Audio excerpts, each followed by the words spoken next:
Here's your fully rewritten and naturally paraphrased version. The quickest way to start reversing insulin resistance in 2026 is probably much simpler than you think. A lot of people feel like their body gains weight just from looking at food.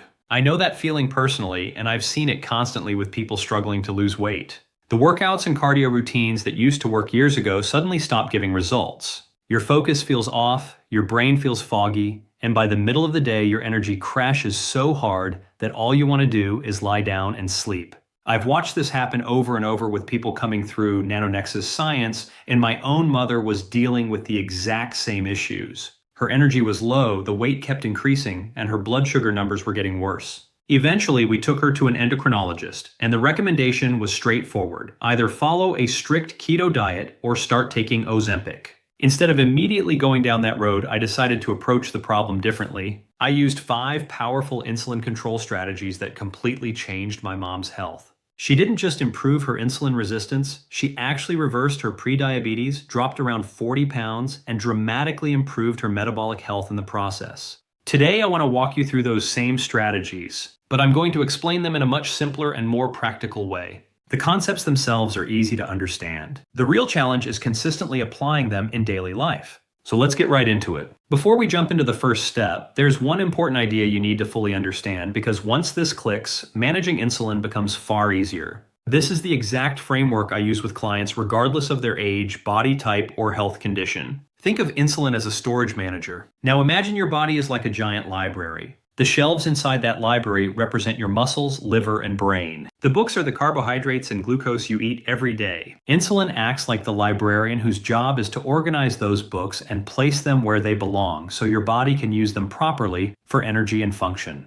The problem starts when too many books keep arriving all at once. Eventually, the librarian becomes overwhelmed. When there's no more room and the system gets overloaded, those extra books get shoved under the rug instead of being organized properly. In this example, that rug represents body fat. Over time, this process keeps getting worse. More glucose gets stored as fat, insulin resistance increases, and eventually it can develop into serious metabolic disease and long-term health complications. The good news is that you can absolutely take back control of this process. You can control both the books and the librarian, and the first strategy is one of the most effective ways to do it. Step 1 is fasting. This is definitely the hardest step for most people, but it also creates some of the biggest improvements in insulin sensitivity. And yes, you've probably heard people talk about fasting before, but the key difference here is the structure and consistency behind it. Here's the exact system I want you to follow. Once per week, complete a full 24-hour fast. For example, your final meal on Sunday could be at 8 p.m., and then you wouldn't eat again until 8 p.m. the following day. Now, during that fasting period, you're not eating food at all. But you can absolutely drink things like sparkling water, black coffee, green tea, or matcha, as long as there's no sugar, milk, or creamer added. These drinks help reduce hunger, support energy levels, and make the fasting process much easier while still keeping your body in a fasted state. What makes this approach manageable is that most of the fasting period happens while you're asleep. Realistically, you're only dealing with a few hours of noticeable hunger during the day. And honestly, if you stay busy, especially on a Monday, you'll often forget about food completely for long periods. I've noticed this with myself and many people I've worked with. Energy levels often become more stable, cravings start disappearing, and the constant desire for sweets gets significantly weaker. Then from Tuesday through Saturday, follow a standard 16 to 8 fasting schedule. That simply means you eat all your meals within an 8-hour window. For example, your first meal could be at noon and your last meal at 8 p.m. Now you might wonder where the 120 comes from. 6 days of fasting for 16 hours equals 96 fasting hours total. Add the 24-hour fast, and you reach 120 hours of fasting every single week. And this is where the real metabolic benefits begin. One of the most powerful effects of fasting is that it improves insulin sensitivity. When you stop constantly putting food into your body, your pancreas finally gets a break from continuously producing insulin. Your body becomes more efficient at handling glucose again.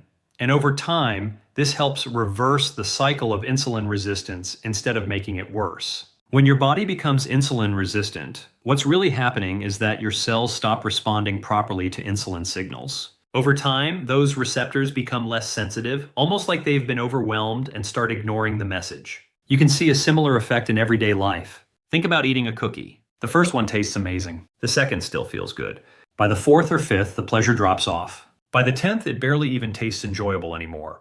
Your body works in a similar way. When it's constantly exposed to high levels of glucose and insulin, it starts dulling its response. But when you finally give your system a break, something interesting happens. Those receptors can start becoming responsive again. This is one of the key ideas behind improving insulin sensitivity. Another major benefit is fat burning. During a longer fast, your body first uses stored glucose and glycogen for energy. Your muscles and daily movement also draw on these stores. But once your liver glycogen starts running low, typically somewhere between 12 to 16 hours, your body begins shifting toward fat as a primary fuel source. At that point, fat becomes a more dominant energy supply, and your body starts breaking it down more efficiently. Alongside that, fasting triggers a process called autophagy. You can think of it like internal housekeeping. Your body starts clearing out damaged proteins, cellular waste, and dysfunctional components. This cleanup process is one of the reasons people often report feeling lighter, sharper, and more energized after fasting periods. There's also a noticeable effect on brain function. During fasting, the body can increase levels of brain-derived neurotrophic factor, or BDNF, which supports brain cell communication and synaptic health. Many people describe this as improved mental clarity, focus, and reduced brain fog. So in a way, fasting can help tackle multiple problems at once: low energy, poor metabolic flexibility, and insulin resistance, all through a single physiological shift.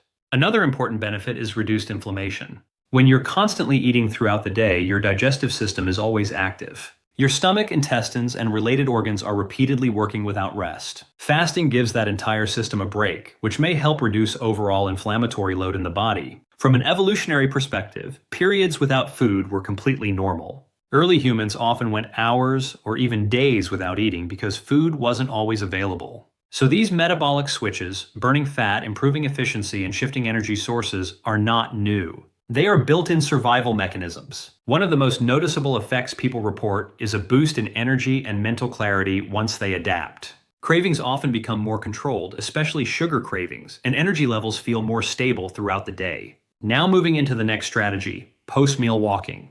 This one is surprisingly simple but extremely effective. The reason it works is because your muscles can absorb glucose even without insulin when they are active. When you walk, your muscles contract and relax repeatedly. Each contraction opens special transport pathways in the muscle cells known as GLUT4 receptors. These act like gates that pull glucose directly from the bloodstream into the muscles. So instead of relying entirely on insulin, your body is using movement itself as a way to clear glucose from the blood. Research supports this effect. A 2022 analysis that reviewed multiple studies found that just a short walk after eating, sometimes as little as 2 to 5 minutes, can reduce post-meal blood sugar levels by around 17%. This means even a very small amount of movement after eating can make a meaningful difference in how your body handles glucose. Practically speaking, this is very easy to apply. After any major meal, simply walk for at least 10 minutes. If you can extend it to 15 or 20 minutes, even better. This helps your body immediately start using the fuel you just consumed instead of letting it sit in the bloodstream.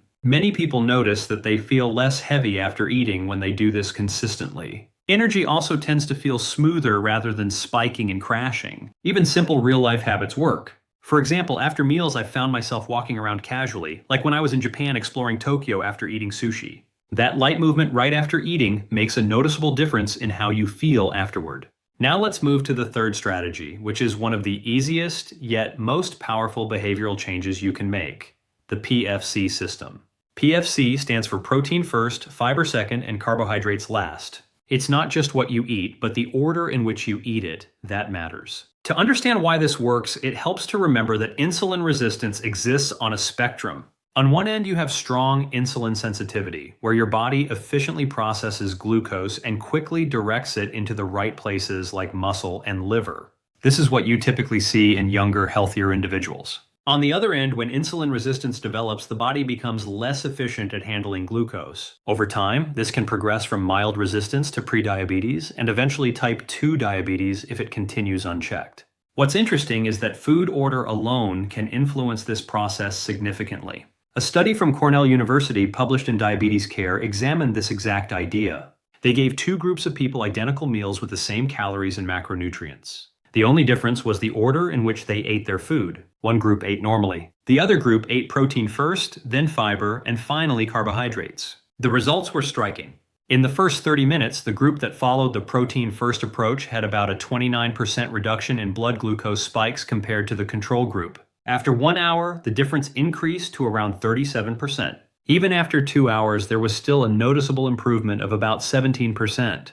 In simple terms, the same exact meal caused significantly lower blood sugar impact just by changing the order of eating. The mechanism behind this is quite practical. Fiber, when eaten early, forms a gel-like structure in the digestive system. This creates a kind of physical barrier that slows down how quickly carbohydrates are broken down and absorbed. So when you eat protein first, then fiber, and finally carbs, you naturally slow glucose absorption, reduce spikes, and give your body a smoother metabolic response. Over time, this reduces stress on insulin production and supports better overall metabolic health. Here is your fully rewritten and naturally paraphrased version, keeping the meaning, flow, and structure intact while making it sound original and authentic. The reason protein comes first is because of how it influences your hormones and digestion in a very powerful way. When you eat protein, it stimulates a hormone called GLP-1. You've probably heard of it before because it plays a key role in blood sugar control and appetite regulation. GLP-1 does two important things. First, it slows down how quickly food leaves your stomach, which is known as gastric emptying. When digestion slows down, glucose enters your bloodstream more gradually, which naturally reduces blood sugar spikes. Second, GLP-1 also helps regulate insulin release. Instead of a sharp, sudden insulin spike followed by a crash, the response becomes much smoother and more controlled. This helps your body handle food more efficiently and avoids those energy dips after eating. Protein also triggers satiety hormones, including peptide YY. This is one of the key signals your body uses to tell your brain that you are full. When this hormone increases, you naturally feel more satisfied with less food, which makes overeating much less likely. Then we have fiber, which works in a completely different but equally important way. As I mentioned earlier, fiber forms a gel-like substance in your digestive system. This gel slows down digestion and creates a physical barrier between carbohydrates and your bloodstream. Because of this, carbohydrates are absorbed much more gradually, which helps prevent sharp spikes in blood sugar. So, when you combine protein first and fiber second, you are essentially setting up a system in your stomach that controls how quickly glucose enters your blood. Then carbohydrates on top of that system are processed in a much more controlled way. Now, I know what some people might think. This sounds boring. It feels like it takes the enjoyment out of eating. But it doesn't have to be that way. Let's say you have a typical meal like Nando's. You've got chicken as your main protein source, rice or potatoes as your carbs, and vegetables as your fiber. You don't need to overcomplicate it. You simply start by eating about half of your protein first. Then move on to your vegetables or fiber portion. After that, you can eat your carbs freely and enjoy your meal however you like. The idea is not to restrict your food, but to change the order in a way that creates better metabolic control inside your body. You're basically building a protective layer in your digestive system before introducing carbohydrates. Doing this consistently can make a noticeable difference in improving insulin sensitivity and supporting fat loss over time. It's not a dramatic change, but it's a powerful habit shift that compounds in the long run. At this point, I want to be clear about something. These are simple systems, but they are not always easy to implement consistently. Most of the people I work with are busy. They don't have time to constantly monitor blood tests, analyze every detail of their metabolism, or figure out why their energy is lower than it used to be in their 20s or 30s. They're managing careers, families, businesses, and everything else life throws at them. That's why having a structured approach matters. If you're struggling with low energy, stubborn weight gain, or just feeling like your body isn't responding the way it used to, sometimes the missing piece is having a clear system and proper guidance. This is where working with a structured medical and coaching team can make a difference. The goal is to run proper assessments, understand what's actually going on in your body, and then build a step-by-step plan tailored to you. If you want support with that process, there is usually a way to apply or book a consultation with the team so your situation can be properly reviewed and a plan can be created around your needs. Now, moving on to the fourth strategy, apple cider vinegar. Apple cider vinegar is one of the simplest tools that can help improve insulin sensitivity when used correctly. The key compound in it is acetic acid, especially in the unfiltered with the mother version. This compound has several useful effects. First, when taken before a meal, ideally 10 to 30 minutes earlier, it can reduce blood sugar spikes after eating. It does this partly by slowing down carbohydrate breakdown, which means less glucose enters the bloodstream at once. It also slows gastric emptying in a similar way to GLP-1, which we discussed earlier. So when you combine apple cider vinegar with the protein first and fiber first approach, you further enhance that slowing effect on digestion and glucose absorption. Another important benefit is its effect on AMPK, which acts like a metabolic switch inside your cells. When AMPK is activated, your cells become more efficient at using energy and more responsive to insulin. This helps your body process glucose more effectively instead of allowing it to circulate in the blood or be stored as fat. To use it properly, it should always be diluted. Never drink apple cider vinegar straight, as it can irritate your throat and damage your tooth enamel. The correct method is to mix about 1 tablespoon into a large glass of water. You can gradually increase up to 2 tablespoons if tolerated. Drinking it with a straw can also help protect your teeth. Used consistently, this becomes a simple but effective habit that supports better blood sugar control and insulin sensitivity. Now for the fifth and final mistake, late night eating. One of the biggest patterns seen in metabolic health research is that your body handles food differently depending on the time of day. In the morning and early afternoon, insulin sensitivity is generally higher. This means your body is more efficient at using carbohydrates for energy instead of storing them. However, as the day goes on, especially into the evening, insulin sensitivity naturally declines. The same food that would be efficiently used earlier in the day is more likely to be stored later at night. This is why timing matters. A practical approach is to consume the majority of your carbohydrates earlier in the day, ideally before mid-afternoon.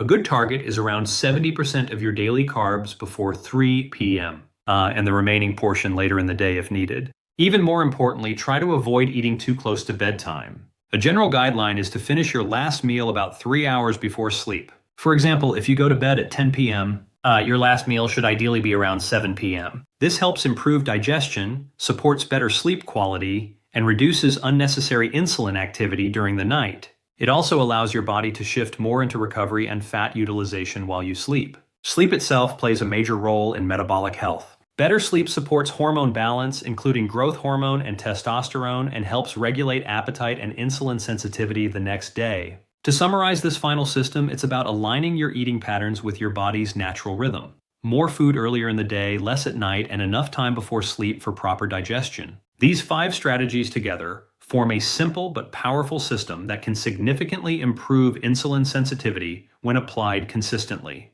Now, the real question is not whether they work, but which ones you are actually going to start using in your daily life.